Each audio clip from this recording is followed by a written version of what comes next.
स्वागत है फ्रेंड्स आप सभी लोगों का आपके अपने हमारे स्कूल चैनल अर्थात हमारे होम साइंस प्लेटफॉर्म पर आप सभी लोगों का स्वागत है। हम दोबारा मिले फ्रेंड्स अपने चैप्टर 2 के साथ। आइए देखते हैं कि हम क्या पढ़ रहे थे, स्वयं क्या है, अर्थात हम स्वयं में अपने आप को क्या है। क्या सभी फ्रेंड्स जो भी लोग क्लास देखते हैं, डेली लेते हैं, क्या आप लोग अपने आप को पहचाने कि हमारे अंदर क्या है, हम हमारे अंदर कौन सी हुनर छिपी हुई है। क्या आप अपने अंदर की चाह को समझ पाए, अपने अंदर के लगाव को समझ पाए, क्षमताओं को समझ पाए, विकास को समझ पाए, चाह को समझ पाए। क्या इन चीजों को आप समझ पाए कि हम किस किस लक्ष्य की प्राप्ति में खोज कर रहे हैं, किस लक्ष्य की प्राप्ति में हम अग्रसर हैं, किस गोल के तरफ हम बढ़ सकते हैं और किस गोल को हम अपने हाथ की मुट्ठी में बंद कर सकते हैं, है ना। तो फ्रेंड्स क्या इन चीजों को आपने देखा? अगर क्लास पढ़े होंगे सही तरीके से तो अपने आप को पहचान रहे होंगे। और सारे हम फ्रेंड्स मतलब ज्यादातर फ्रेंड्स मैं ये कह सकती हूँ कि किशोरावस्था में होंगे, है ना फ्रेंड्स। तो किशोरावस्था में होइए या फिर वयस्क अवस्था में होइए आप दोनों लोगों से ये चाह है कि क्लास पढ़ेंगे तो जरूर कुछ ना कुछ तो आप यहाँ से इंपॉर्टेंट चीज लेके ही जाएंगे। बिल्कुल भी ऐसे नहीं क्लास है कि केवल एक ही मतलब किशोरावस्था के लिए है। खैर हमारा चैप्टर किशोरावस्था पे डिपेंड करता है। तो आइए देखते हैं कि हम क्या चीजें यहाँ से सकते हैं। यदि आप वयस्क अवस्था में है ना, तो जो चीजें किशोरावस्था में नहीं किए है ना, वो आइए आज से शुरू कर लीजिए। अर्थात किशोरावस्था को समझ लीजिए तो अपने वयस्क अवस्था में ला लीजिए। तो थोड़ी सी आप क्या होंगे ना कि मतलब रोमांटिक बनेंगे, एक सामाजिक अच्छे नेतृत्व को समझ पाएंगे।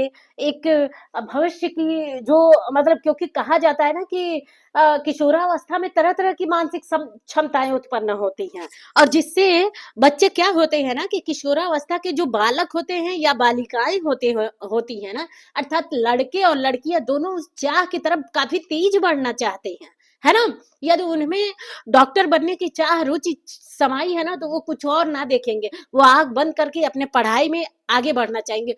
कोई कोई बेटी, लड़की, बहन होम साइंस की तैयारी कर रही हैं, वो एक टीचर बनना चाहती हैं, तो वो उस पे आंख बंद करके पढ़ती जाएंगी, डेली का क्लास लेती जाएंगी, वो कुछ और ना देखेंगी, है ना। तो वयस्क लोग यदि इस क्लास को देख रहे हो तो आपके लिए भी ये जरूरी है कि जो चीजें आप पीछे नहीं देख पाए नहीं देख पाए हैं, जो नहीं समझ पाए हैं, उसे समझने की कोशिश करिए। तो आइए फ्रेंड्स हम देखते हैं कि क्या देख लिए थे।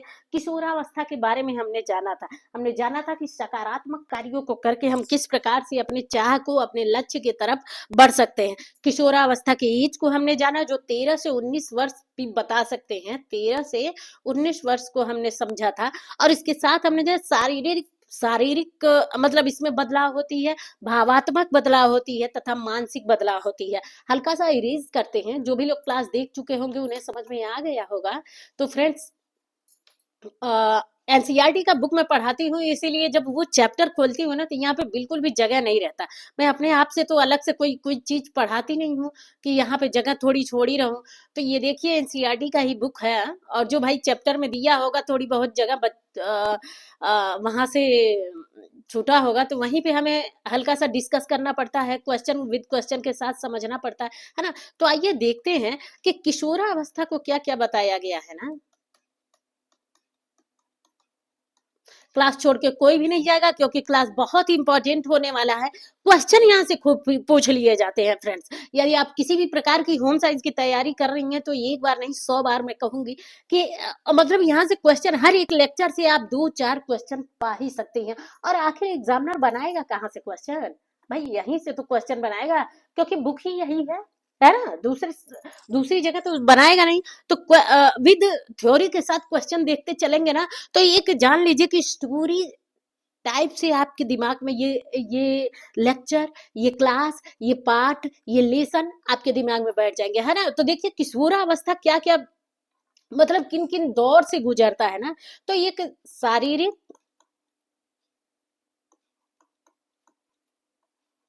शारीरिक रूप से गुजरता है, भावात्मक, मानसिक,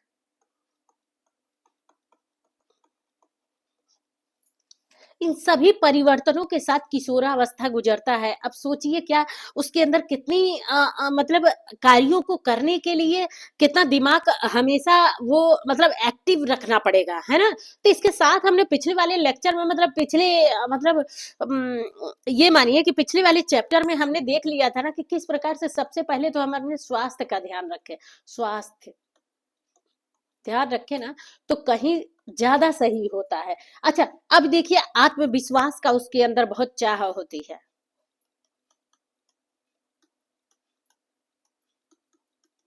आत्मविश्वास यदि पढ़े होंगे तो अच्छी तरीके से समझ रहे होंगे, नहीं पढ़े होंगे तभी यहाँ से आप समझ जाएंगे कि आखिर किशोरावस्था में क्या क्या परिवर्तन होता है। तो ये सारे तो आपके परिवर्तन हैं। परिवर्तन है। यदि आपसे एग्जामिनर पूछ ले कि निम्न में से किशोरावस्था के परिवर्तन के बारे में बताइए, तो शारीरिक परिवर्तन भी होता है, मानसिक परिवर्तन भी होता है और भावात्मक परिवर्तन भी होता है किशोरावस्था में, है ना? उसके आत्मविश्वास में मतलब इसमें भी परिवर्तन होता है कि अर्थात आत्मविश्वास में क्या है कि मैं क्या हूं, मैं क्या करना चाहता हूँ, मैं कौन सा सब्जेक्ट लूं, इसमें मतलब ऐसा सब्जेक्ट मैं जो चुनूं ना उसमें वाकई मैं उस गोल तक पहुंच सकूं, वाकई उस लक्ष्य की प्राप्ति करूं मैं, है ना? तो किशोरावस्था में ये चाहें बढ़ती हैं। जीवन को के किस तरफ मैं ले जाऊं अपने जीवन को।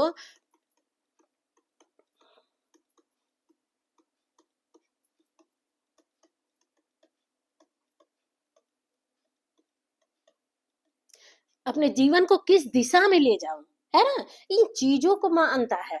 दूसरा क्या है ना, सामाजिक दबाव भी उसके ऊपर पड़ता है।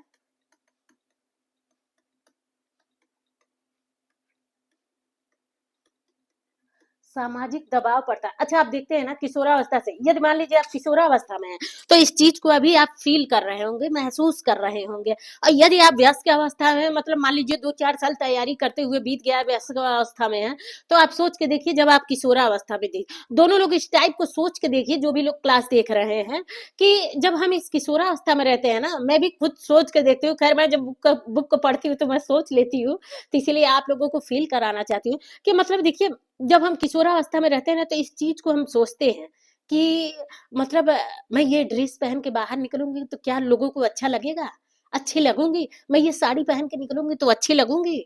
कोई बॉय है तो वो पहन के निकलेगा तो सोचेगा कि क्या मैं इस चीज में इसमें मेरा लुक अच्छा दिखाई दे रहा है, क्या लोग मेरे समाज के लोग चाहे आस पड़ोसी लोग चाहे मित्र लोग या फिर मेरे जो गुट के मेरे फ्रेंड्स हैं तो उन्हें अच्छा लगेगा, है ना? तो पहले हम जिस चीज को पहनते हैं ना उस पे पहले सोचने लगते हैं मन में ही, अपने आप आ जाता है। अच्छा, कोई चीज और भी पहनते हैं, वो ऐसे कपड़े हैं जिसपे दुपट्टे नहीं लेना है, वो ड्रेस ऐसा दुपट्टा नहीं लेना, पता चलेगा हम पहन तो रहे हैं तो पापा कहीं देख के मुझे डांटे ना, चाचा कहीं देख के डांटे ना, बाबा जी कहीं देख के डांटे ना, है ना? ऐसे बॉयज हैं वो साइकिल लेके किसी और तरफ निकले तो पापा मुझे डांटे ना कि इधर ना घूमने जाओ उधर ना घूमने जाओ, है ना? तो क्या कहा जाता है ना कि इस समय ऐसे सामाजिक दबाव भी पड़ता है। क्यों?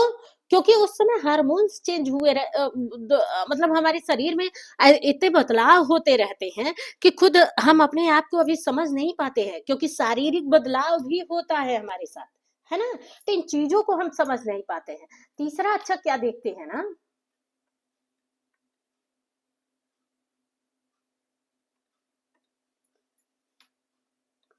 तीसरा क्या देखते हैं ना कि देखिए रोमांटिक भावना बहुत आती है।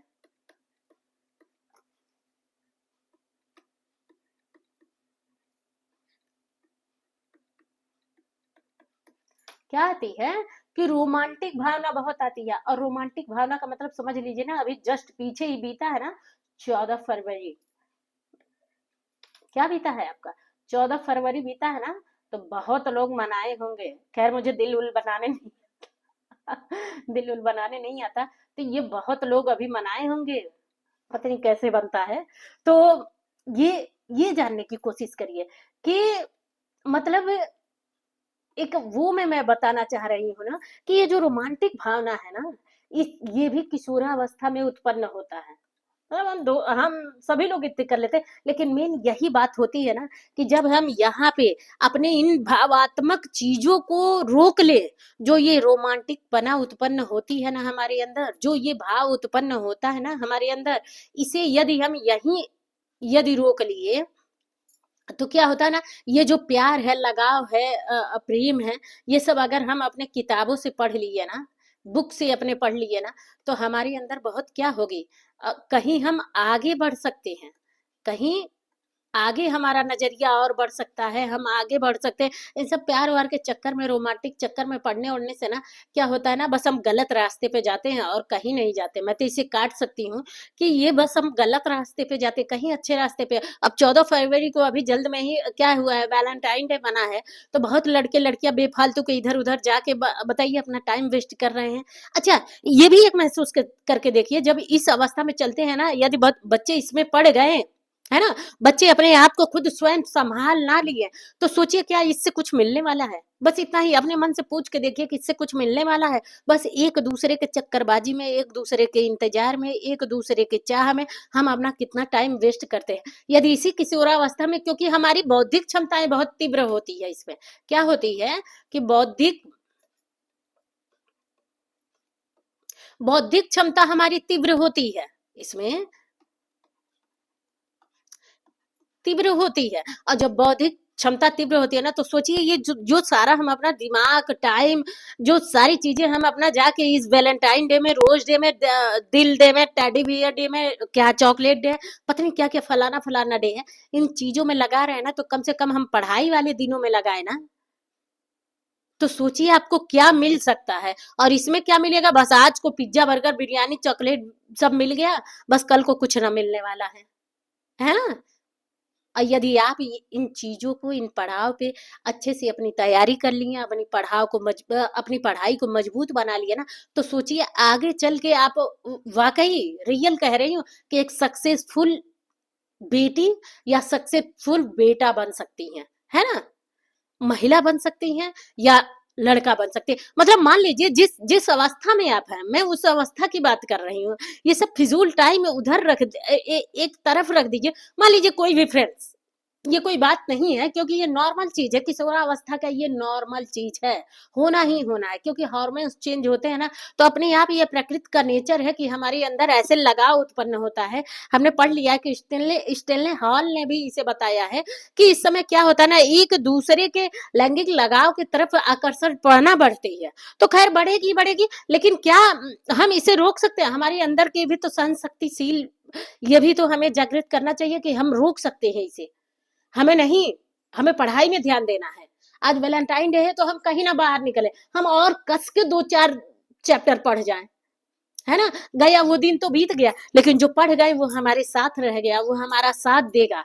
वो आज नहीं कल को हमारी एग्जाम में वहां से क्वेश्चन फंसेगा, तो वो वही क्वेश्चन, उसी क्वेश्चन के सहारे क्या पता जो नंबर मिले, हम मतलब एक सीट पा रहे हैं कहीं किसी जॉब में, है ना। तो हजारों लोग आपके शादी विवाह के लिए, हजारों लोग ऐसे ऊंचे ख्वाब के लोग आते हैं ना, तो देखिए ये होता है कि नहीं नहीं मुझे ये शादी नहीं करना, मुझे ये शादी। और खैर अगर बेटियां पा गई कोई जॉब ना, तो फिर चलिए आप अपने पसंदीदा लड़के से विवाह करिए, है ना। तो ये कुल मिला के चीजें मुझे कहना नहीं चाहिए। मैं जब मैं बात करने लगती हूँ आप लोगों से, तो कुछ मतलब ऐसे एक फैमिली मैटर टाइप में घुस के आप लोगों से बात करना चाहते हैं, तो फ्रेंड्स छोड़ती हूँ यहाँ पे। मतलब ये जानिए ना कि रोमांटिक अवस्थाएं भी आती हैं इसमें, किशोरावस्था में एक चाह भी आती है। अच्छा, भविष्य की चिंता भी आती है इसके साथ। क्या आती है ना कि हल्का सा इरेज करते हैं, ज्यादा हौच पौच मच चुका है इसमें। तो देखिए एक क्या होता है ना, क्या आता है आप में कि भविष्य की चिंता भी आती है।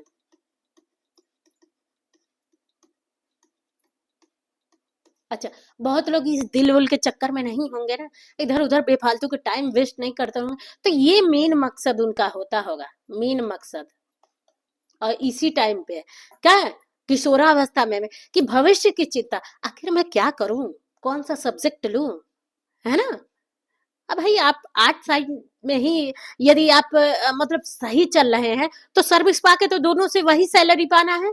फिर चाहे math, biology, physics, chemistry, home science, Hindi, Sanskrit, इतिहास, जितनी भी चीज पा रहे हैं, जो भी आप पा रही हैं वैकेंसी से, अब मान लीजिए कोई क्या ज्यादा पा जाएगा, नहीं पाएगा। सबके लिए गवर्नमेंट तो एक ही थी दिया है।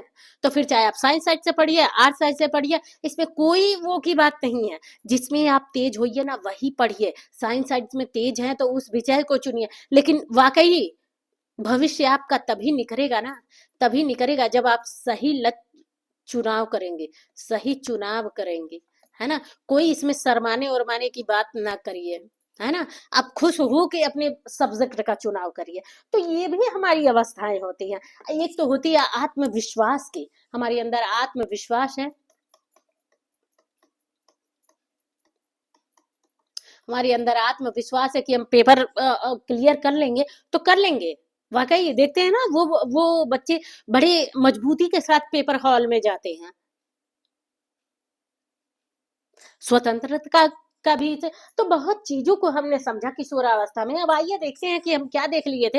वेबस्टर के बारे में जान लिए थे, इनके तीसरे अंतरराष्ट्रीय शब्दकोश को भी जान लिए थे। अब यही आपको हम होमवर्क दिए थे, जिसके बारे में हम यहाँ पे बताने की कोशिश कर रहे थे आप लोगों को। जब हम अपने आप को स्वयं ही ना पहचानेंगे ना, तो क्या फायदा।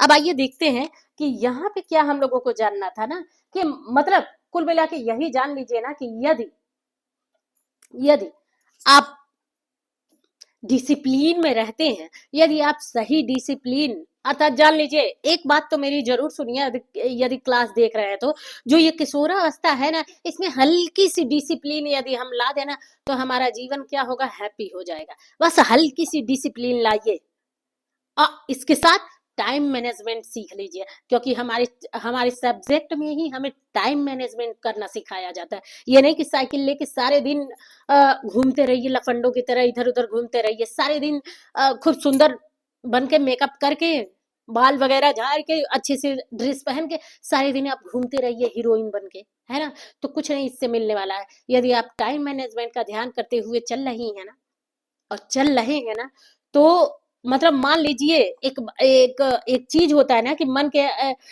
के जीते जीत, मन के हारे हार ना। तो आप ना यह मतलब ये जान लीजिए कि जो आप जिस तरफ लगाव रखी है ना, उसमें आगे ही बढ़ेंगी। अब आइए देखते हैं, मैं ज्यादा बात करने लगती हूँ। आपने अपने बारे में जो वक्तव्य लिखे हैं उनको दोबारा जांच करिए, है ना।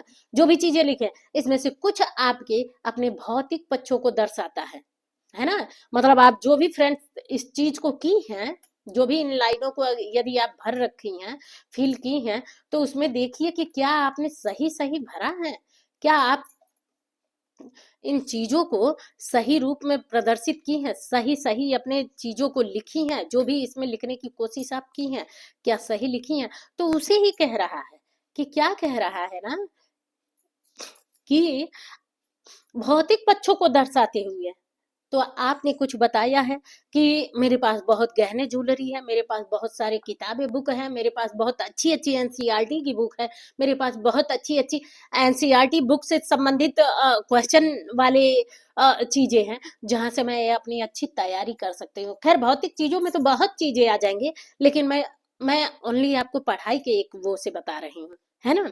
अब मान लीजिए आपका मेकअप किट भी आ गया। भौतिक चीजों में आपके जितने भी इर्द गिर्द सामान देख रही हैं, फिर चाहे किचन से संबंधित, लॉबी से संबंधित, या फिर अपने बेडरूम से संबंधित, किसी भी जो पूजा स्थान से संबंधित, तो सब आपके क्या है, भौतिक पक्ष है। और सारा कुछ ना कुछ तरह से आपका हेल्प करता है ना। आगे देखते हैं, अपने शारीरिक बारे में वर्णन किया। अरे भाई, आप अपने शारीरिक बारे में यदि आप वर्णन किया कि मेरी बॉडी बहुत सुंदर है, मेरा फिगर बहुत अच्छा है, मेरा लुक बहुत अच्छा है, मेरा कलर बहुत अच्छा है,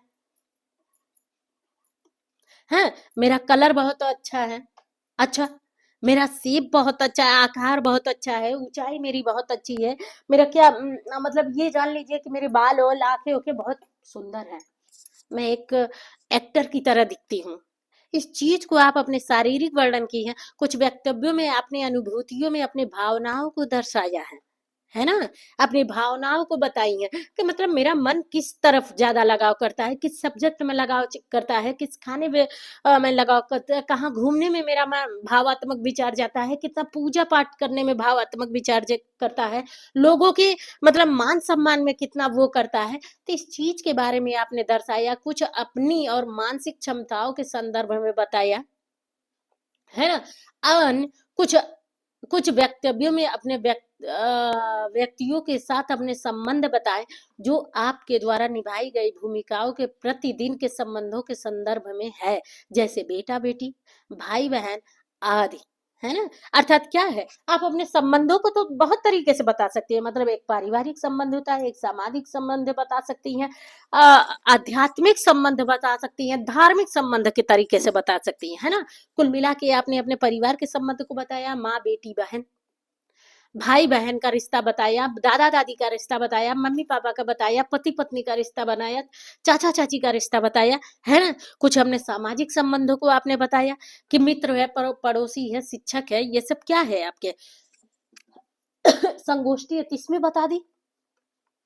अब कुछ आपने गुरुजन के आध्यात्मिक भावात्मक चीजों में बता दिया कि भाई हमारे अनिरुद्धाचार्य जी मेरे गुरु हैं, है ना। मैं उनके शिष्य हूँ, नित्यानंदन जी को मैं, वो मेरे गुरु हैं, मैं उनके शिष्य हूँ।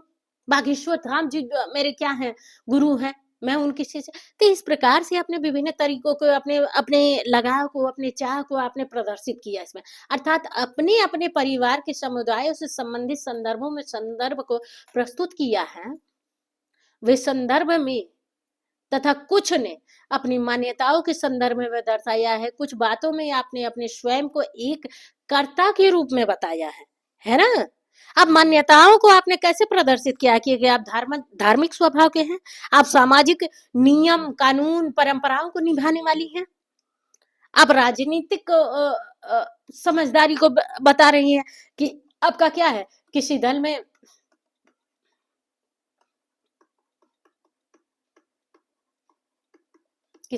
आप विश्वास रखती हैं, है ना। तो इसलिए मैं इस चीज को लिख नहीं रही हूँ, हर चीज को लिखी तो अभी लिखते ही जाऊंगी। तो आप इसमें अपने लगाव को कुछ बताएं, एक कर्ता के रूप में आप अपने आप को प्रदर्शित किए हैं, किसके रूप में, एक कर्ता के रूप में। अच्छा, कर्ता के रूप में किस प्रकार से आपने प्रदर्शित किया अपने आप को, है ना। कर्ता के रूप में आपने किस प्रकार से प्रदर्शित किया कि किसी कार्य को करने में कितनी आप जिम्मेदारी से करती हैं। मान लीजिए कि आप किसी कार्य को करने में आपकी जिम्मेदारी है कि मैं रोज प्रतिदिन सारे कार्य को करके झाड़ू पोछा साफ सफाई बच्चों को भेजदा, मतलब मान लीजिए आप मैरिड हैं, आपके पास बच्चे हैं, तो मैं इनको ऑफिस भेजने के बाद अच्छा आराम से एक गर्म चाय का कप लिया, अब फिर उसके बाद से चाय पीते हुए 2 चैप्टर पढ़ गई, एक लेक्चर देख गई, है ना। फिर थोड़ा सा उठा काम उम किया, मान लीजिए आपके घर पे बूढ़े बुजुर्ग है तो थोड़ा भाई और काम ज्यादा होता है, जिनके घर पे बूढ़े बुजुर्ग है तो उनका काम कर लिया, दोपहर को बैठ के एक क्लास देख लिया, रात में सोते समय एक क्लास देख लिया।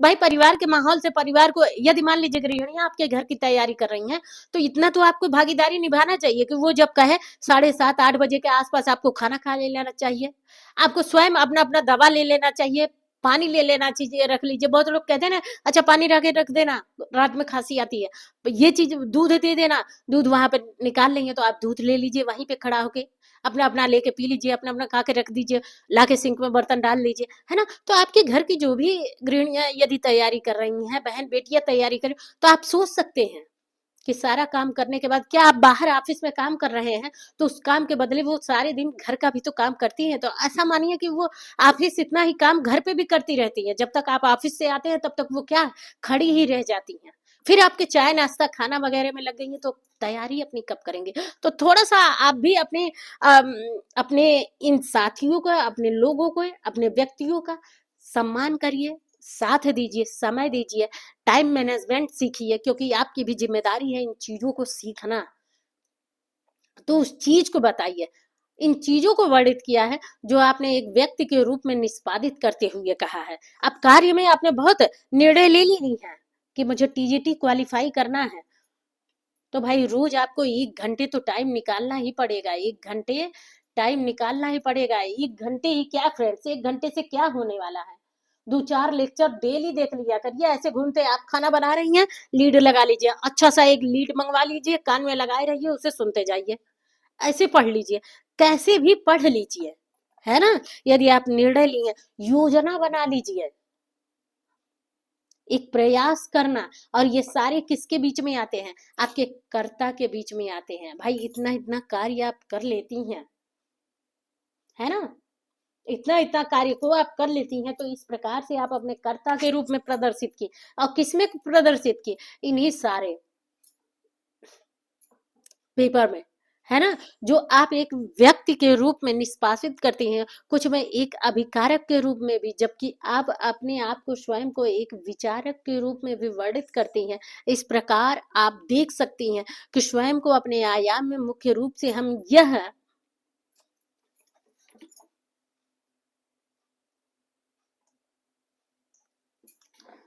कह सकते हैं कि व्यक्तिगत तथा सामाजिक रूप से यह स्वयं में विभिन्न आयाम है ना? मतलब कोई भी व्यक्ति है तो एक व्यक्तिगत रूप से भी, है ना, व्यक्तिगत रूप से भी, और ये मान लीजिए ना कि सामाजिक रूप से भी। भाई दो ही टाइप से तो हम रहते हैं, हम जहां भी रहेंगे वहां एक हमारा समाज है।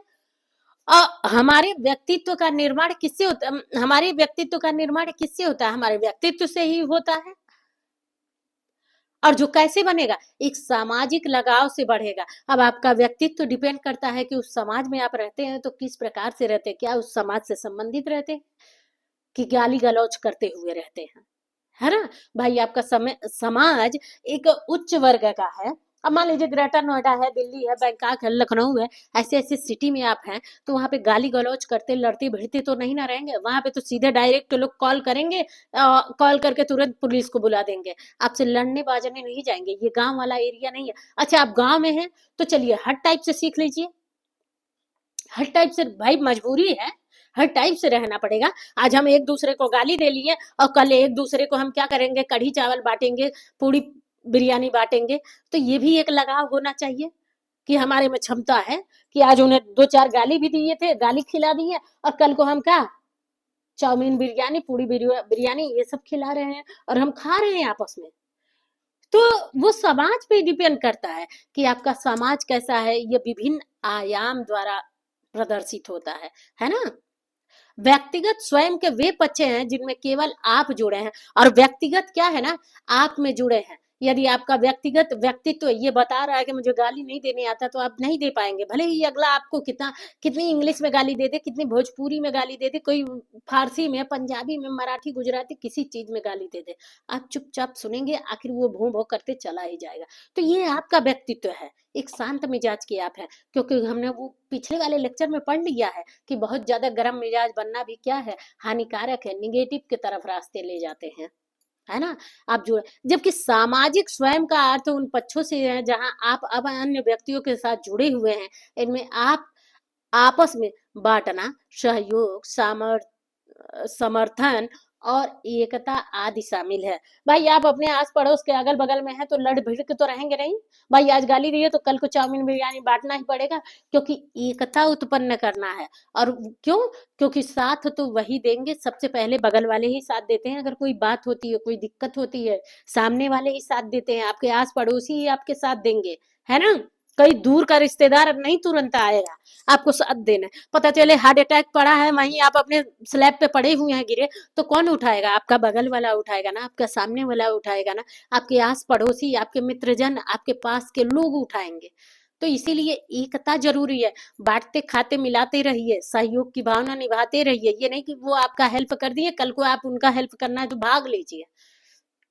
अरे बहुत तेल लग जाएगा, बहुत पेट्रोल लग जाएगा उन्हें दवा दिखाने में, उन्हें ले जाने में डॉक्टरी पे, उन्हें ये करने में, है ना? तो इन चीजों से दूर रहिए। फ्रेंड्स आज का क्लास हम यही समाप्त करते हैं, उभर करते हैं। क्लास अच्छा लगे तो ज्यादा से ज्यादा लाइक, सब्सक्राइब और शेयर करिए। ना समझ में आया हो फ्रेंड तो इसे फिर से कमेंट बॉक्स में मेंशन करिए। फ्रेंड नेक्स्ट अगले क्लास में मिलते हैं, नेक्स्ट अगले लेक्चर में मिलते हैं। तब तक के लिए फ्रेंड्स बाय बाय। अपने आप को पहचानिए, अपने आप को समझिए। यदि आप अपने आप को समझेंगे, अपने आप को परखेंगे, तो एक सही मतलब गोल के तरफ आप आगे बढ़ेंगे, है ना फ्रेंड्स? क्लास में जो भी त्रुटि होके, जो भी गलती होके, उसे मेंशन करिए कमेंट बॉक्स में। सो फ्रेंड्स नेक्स्ट अगले लेक्चर में मिलते हैं, तब तक के लिए फ्रेंड्स बाय बाय।